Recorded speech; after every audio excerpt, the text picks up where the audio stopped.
Turtle Beach Stealth 600 not connecting fix. I'm going to tell you how to fix your Turtle Beach Stealth 600 if it's not connecting.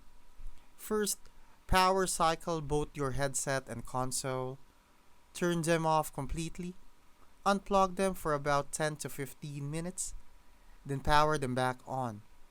Next, try pairing again. On Xbox, press and hold the enroll button on your console until it starts flashing.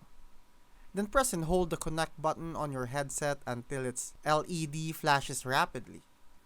If the light turns solid, the connection is successful. If that doesn't work, do a hard reset. For Xbox, hold down the power button for a few seconds to fully shut it down.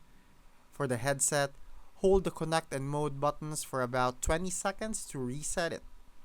Make sure that the battery is charged, and if you're not using a USB transmitter, check that it's properly plugged into a working USB port.